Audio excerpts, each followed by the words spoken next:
చందమామ ఎలా పుట్టాడంటే భూగోళం పుట్టుక కోసం రాలిన సురగోళాలన్నీ అంటూ అత్యంత కవితాత్మకంగా పలకరించాడు. దశరథ చంద్రుని పుట్టుక కోసం నిజంగానే ఓ భారీ సురగోళం రాలి కనుమరుగైందంట. అవన్నీ జేమే.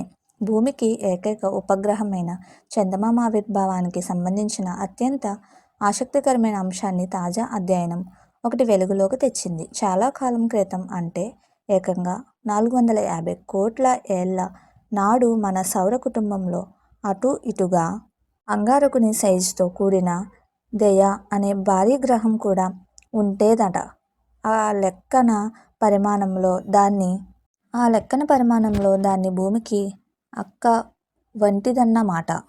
అది కాస్త తొలి నాటి భూమితో ఢీకొట్టి ముక్కలు చెక్కలైందంట. వాటిలో చిన్న చితక ముక్కలన్నీ నామరూపాలు లేకుండా పోగా మిగిలిపోయిన అతిపెద్ద భాగమే మన చందమామగా రూపొందిద్దుకుంది. అంటే చంద్రునికి జన్మనిచ్చే క్రమంలో దాని తల్లి ఏకంగా ప్రాణత్యాగమే చేసిందన్నమాట. అంతేకాదు, దయ ఢీకొన్న ఫలితంగా భూ అక్షం కూడా భారీ మార్పు చేర్పులకు లోనై ఇప్పుడున్న క్రమంలోకి మారింది. దాంతో జీవనకోటి ప్రాదుర్భావానికి, అందుకు అనువైన వాతావరణం అమరేందుకు భూమి మరింత వీలుగా మారిందట. అలా దయ తాను కనుమరుగైపోతూ కూడా ఇటు భూమికి ఎనలేని సాయం చేయడమే కాక అటు చంద్రునికి ఏకంగా ఉనికినే ఏర్పరిచింది. గుట్టు విప్పిన ఐసోటోపియా దయ ఉనికి ఖగోళ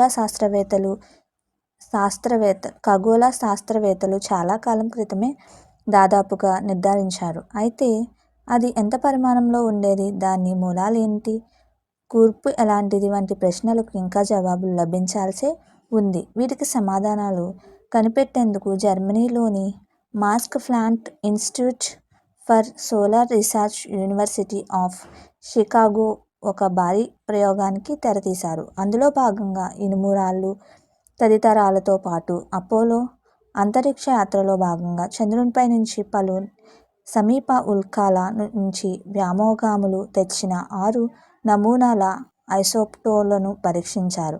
ముఖ్యంగా భూమి, చంద్రుడు, ఉల్కల తాలూకు ఐసోటోపుల పరస్పర నిష్పత్తిని రివర్స్ ఇంజనీరింగ్గా పేర్కొనే ప్రక్రియ ద్వారా పోల్చి చూశారు.